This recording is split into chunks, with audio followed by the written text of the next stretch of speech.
वाजिब मुद्दे को विवादास्पद बनाने से कांग्रेस को भला क्या हासिल होगा? सवाल इसलिए क्योंकि लोकसभा में कॉर्पोरेट टैक्स कटौती पर चर्चा के दौरान कांग्रेस के नेता अधीर रंजन चौधरी ने वित्त मंत्री निर्मला सीतारमण को निर्बला करार दे दिया। गिरती जीडीपी की वजह से सरकार पर हमले के लिए विपक्ष को नया हथियार मिल गया है, लेकिन विपक्ष इस मुद्दे को भुनाने के बजाय गंवाने पर तुला है। यकीन नहीं होता तो आप खुद सुनिए। आपको हालात देख के मुझे कभी कभी कहने को दिल करते हैं कि आपको निर्मला सीतारमण के बदले निर्बला सीतारमण तो कहना ठीक होगा या नहीं। सुना आपने, लोकसभा में कॉर्पोरेट टैक्स कटौती पर चर्चा के दौरान अधीर रंजन चौधरी ने वित्त मंत्री निर्मला सीतारमण को निर्बला सीतारमण बता दिया। दरअसल कॉर्पोरेट टैक्स में हुई कटौती का अधीर रंजन चौधरी विरोध कर रहे थे।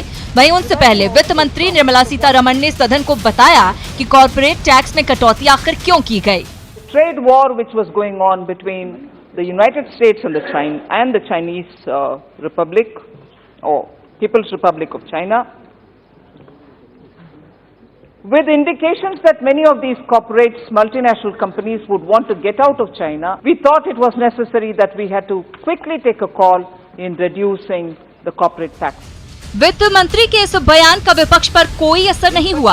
कांग्रेस ने कॉर्पोरेट टैक्स में की गई कटौती का विरोध किया और इसे न सिर्फ गरीबों के खिलाफ बताया, बल्कि सरकार पर सिर्फ सपने दिखाने का भी आरोप लगाया। ये एनडीए गवर्नमेंट ऐसा बन गया कि इसको नॉन रिन्यूएबल डिलीवरी एजेंसी कह सकते हैं आराम से। प्रोमिसेस है, सपना है, सुनहरी सपना है, लेकिन जमीनी हकीकत एकदम उल्टा है। वहीं अधीर रंजन चौधरी का जवाब देते हुए बीजेपी सांसद निशिकांत दुबे ने भविष्य के लिए जीडीपी को बेबुनियाद करार दिया और कहा कि जीडीपी 1934 में आई, इससे पहले कोई जीडीपी नहीं थी, इसलिए सिर्फ जीडीपी को बाइबल, रामायण या महाभारत मान लेना ठीक नहीं है। ये जीडीपी जो है, हम आम गांव गरीब किसान महिला को सुविधा दे पा रहे हैं कि नहीं दे पा रहे हैं, इसलिए जो भी लोग जीडीपी की थ्योरी की बात करते हैं वो गलत बात करते हैं। जीडीपी का इस देश के लिए कोई मतलब नहीं है। सरकार की तरफ से लगातार ऐसी दलील दी जा रही है, लेकिन सुस्त अर्थव्यवस्था का असर अब साफ साफ दिखने लगा है। ऐसे में विपक्ष के लिए जरूरी था कि बहस को सार्थक बनाता, लेकिन अधीर रंजन चूक गए और विवादास्पद बयान देकर इसे वित्त मंत्री तक ही सीमित कर दिया। Bureau report, news 18 network. आपको हालात देख के मुझे संसद में कांग्रेस नेता अधीर रंजन चौधरी से माफी की मांग करते हुए बीजेपी ने जमकर हंगामा काटा। बीजेपी उस बयान के लिए माफी की मांग कर रही थी जिसमें अधीर रंजन ने पीएम मोदी और गृह मंत्री को घुसपैठिया करार दिया था। आए हैं, इनके नेता तो इटली से आए हैं, उनको सिर्फ माफी मांगना चाहिए। पीएम मोदी और गृह मंत्री को घुसपैठिया बताने वाले कांग्रेस नेता अधीर रंजन चौधरी के बयान पर सोमवार को संसद में जमकर बहस हुई और बयान पर अधीर रंजन से माफी की मांग के लिए हंगामा होता रहा। ऐसे प्रधानमंत्री, ऐसे गृह मंत्री को आपने जो स्टेटमेंट दिया है, you should withdraw that statement and apologise, unconditional apologise, you should make unconditional apologise. हालांकि माफी की मांग को लेकर हो रहे हंगामे के बीच कांग्रेस अध्यक्ष सोनिया गांधी को भी घुसपैठिया बता दिया गया। अब आपत्ति जताने की बारी कांग्रेस की तरफ से थी। उनका पार्टी का नेता ही इन्फिल्ट्रेटर है, हमारे पार्टी में के बारे में क्या बोलता है? They are the infiltrator and he is from West Bengal. What is he talking? वो क्या बात कर रहा है? हमारे लीडर सोनिया गांधी जी को घुसपैठिया कह रहे हैं यही लोग। क्या कर रहे हैं आप? हम मानेगा क्या? तो आपका लीडर भी घुसपैठिया है। अगर मेरा लीडर है, आपका लीडर भी है।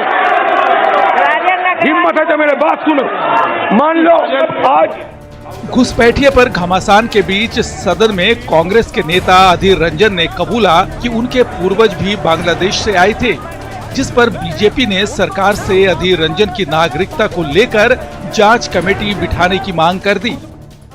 स्वीकारता हूं कि मैं और मेरा पिता माता सारे बांग्लादेश में थे, तो बांग्लादेश में जब थे तो यहाँ जब आए कागजात तो सारे सबके पास नहीं था, क्योंकि इतने सालों से हम यहाँ रहते हैं आजादी का समय से।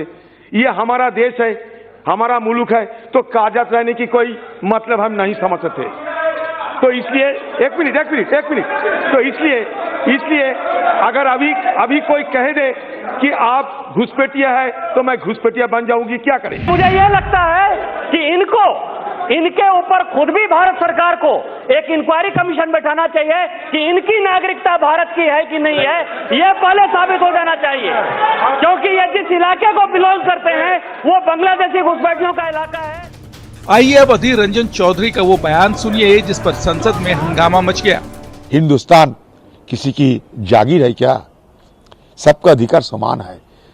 मैं तो ये कह सकता कि अमित शाह जी, नरेंद्र मोदी जी, आप खुद घुसपैठिया है, घर आपका गुजरात, आ गए दिल्ली, तो आपने तो खुद माइग्रेंट है। दरअसल अधीर रंजन चौधरी ने ये बयान एनआरसी का विरोध जताते हुए संसद के बाहर रविवार को दिया था, लेकिन इस बयान पर संसद में बीजेपी और कांग्रेस में जंग छिड़ गई। बीजेपी ने अधीर रंजन से माफी की मांग को लेकर हंगामा किया, तो अधीर रंजन ने भी साफ कर दिया कि वो माफी नहीं मांगने वाले। Bureau report, news 18 network. इस बुलेटिन में फिलहाल इतना ही। नमस्कार।